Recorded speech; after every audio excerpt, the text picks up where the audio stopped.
you planning on purchasing a house in Maryland, Delaware, New Jersey, Pennsylvania, or Virginia and looking for a no down payment mortgage loan with no monthly private mortgage insurance costs with the interest rate comparable to a conventional loan?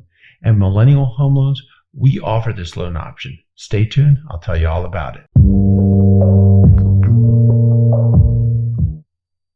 Hi, my name is David Zuckerman. I am a mortgage broker at Millennial Home Loans. Millennial Home Loans is licensed in Maryland, Pennsylvania, and Virginia, and I personally specialize in originating low to no money down payment mortgage loans. Today I'm going to talk about one of the most unique loan programs that I've just started offering. This loan program is a game changer by allowing home buyers, such as yourself, the ability to purchase a house with zero down payment and no monthly private mortgage insurance costs. Best of all, the loan program offers an interest rate comparable or lower than a standard conventional mortgage loan interest rate. This loan program is a conventional mortgage loan based upon Fannie Mae's Home Ready Mortgage Loan Program guidelines. The loan program is structured as a combination of an 80% first mortgage and a 20% community second mortgage. By example, if you have a $400,000 purchase price, the first trust mortgage lien will be $320,000, and the second trust lien will be $80,000 for a total finance loan amount of $400,000 and zero down payment required. This is known in the mortgage industry as an 80-20 loan. Both the first and second mortgage loans are 30-year fixed-rate mortgages with identical interest rates. This loan program is available to first-time home buyers, non-first-time home buyers, and even current homeowners that want to purchase a new property and keep their current home and convert it to a rental property. By structuring the loan program as an 80% first mortgage and a 20% second mortgage, there is no monthly mortgage insurance required, providing buyers with a lower monthly mortgage payment, and no down payment requirements, which eliminates a minimum 3 to 5% down that normally is required on a conventional loan or the 3.5% down payment required on an FHA loan. The 80-20 loan program requires that the borrowers on the loan application complete a free online homeownership class, obtain an automated underwriting system or AUS approval recommendation, and the incomes on the loan application can't exceed 80% of the area median income or AMI. This is based upon the property address that has been purchased. By using just the income listed on the loan application, there is no household income analysis, and the reported income can exclude portions of your income if not needed to qualify for the loan.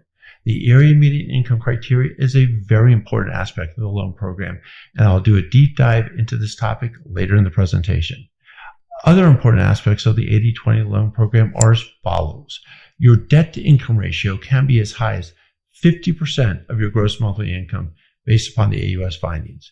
Furthermore, if you are a well-qualified borrower, there isn't any allocation of debt load differentiating between the housing expense and the total expense, which is known as the front-end and back-end ratios. In other words, your front-end and back-end ratios could both be as high as 50% of your gross monthly income.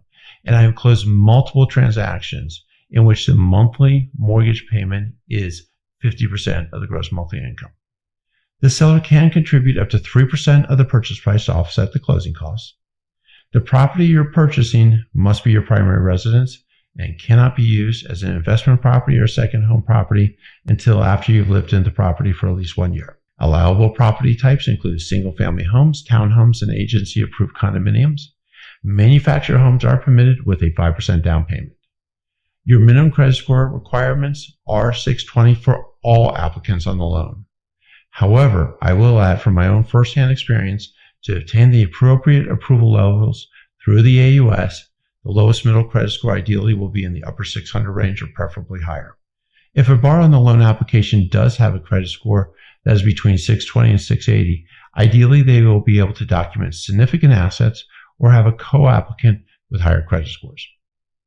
Non-occupant cosigners are allowed on the loan, but their income must be included when determining the total combined income of the loan application, which again must be less than 80% of the area median income.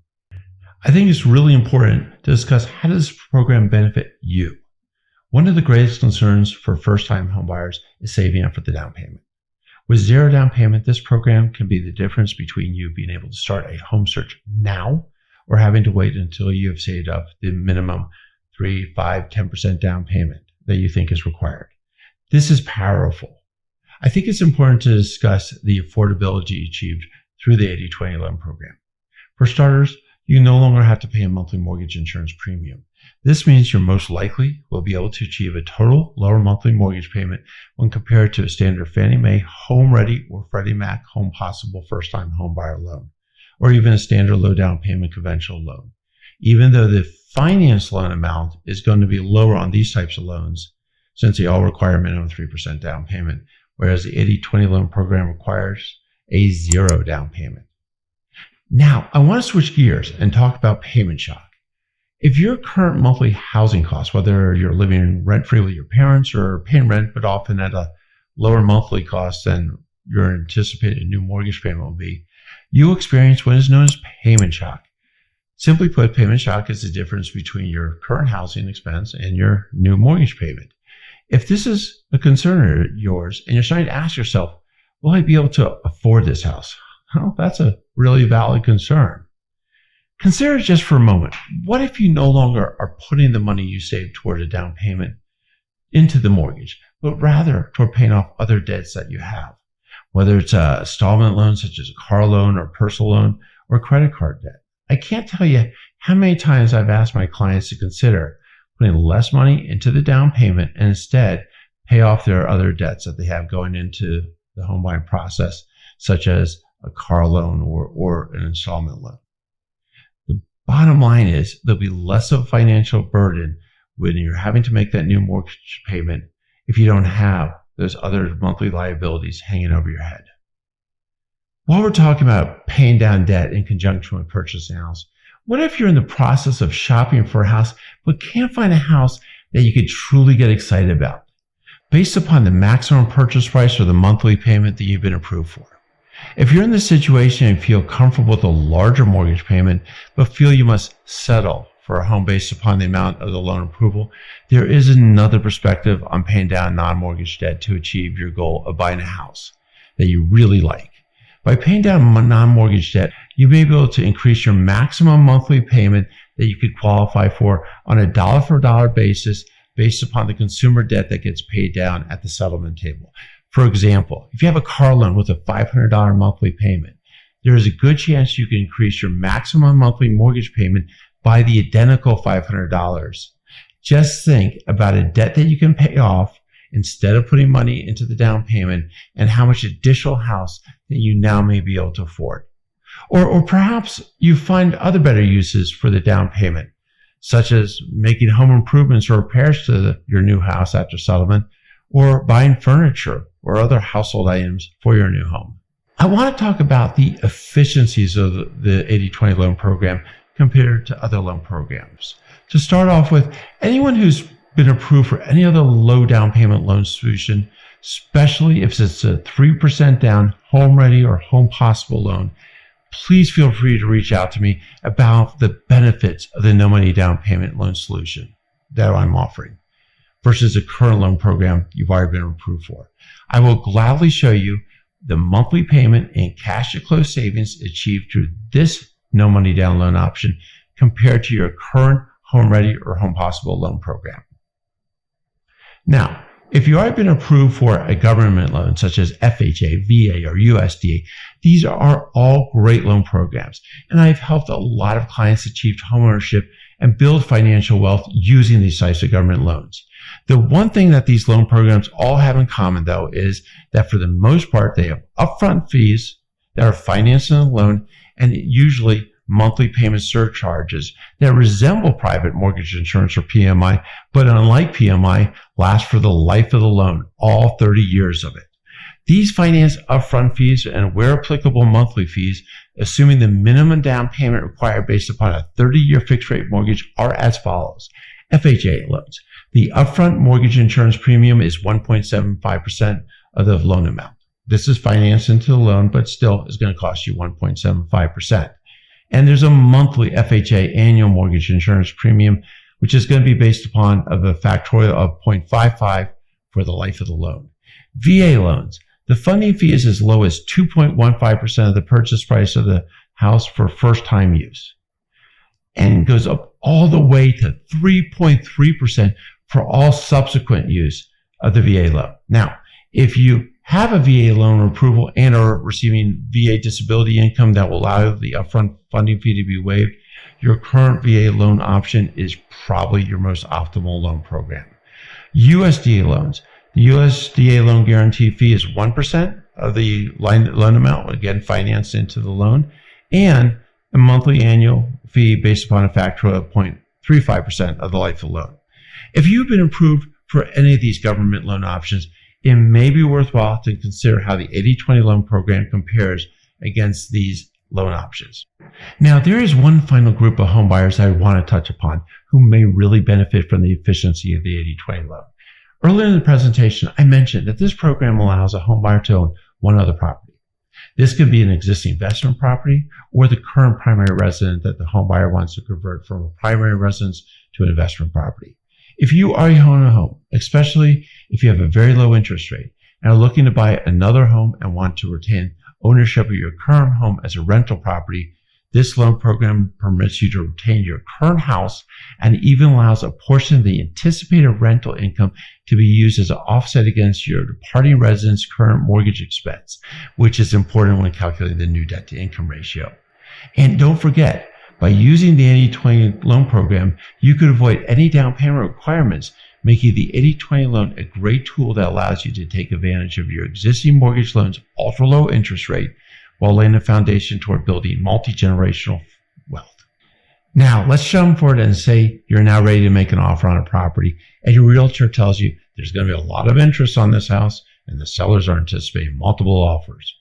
Let's say you have saved up your down payment, but need the seller to pay your closing costs via seller-funded closing cost assist.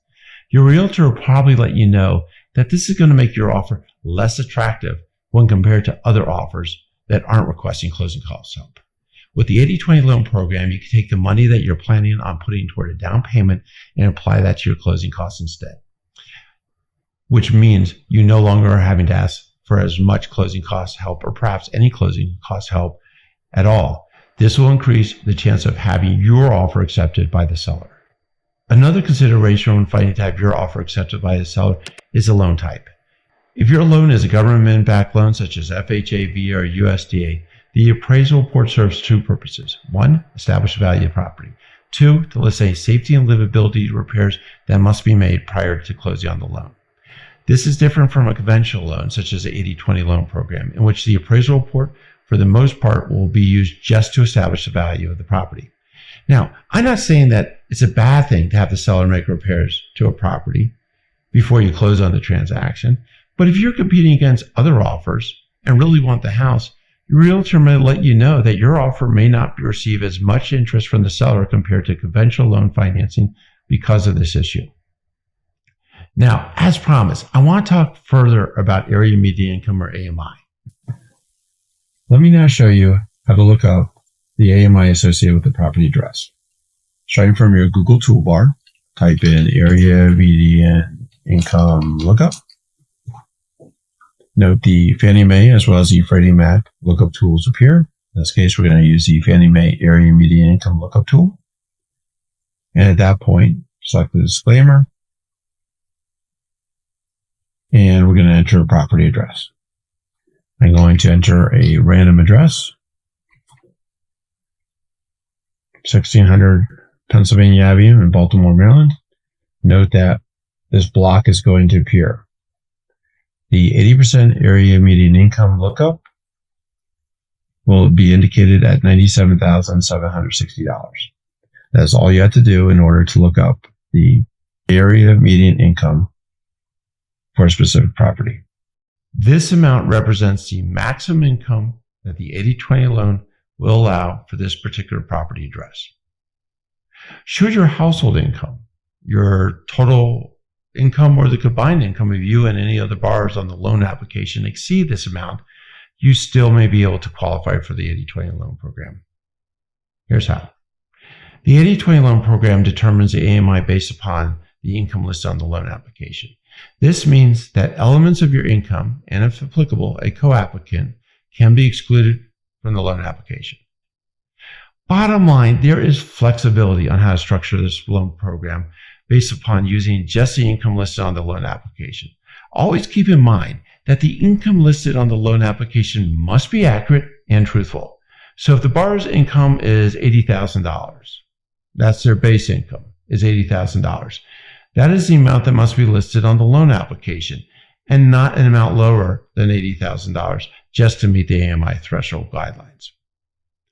Look, I know I covered a lot today with a lot of information to consider.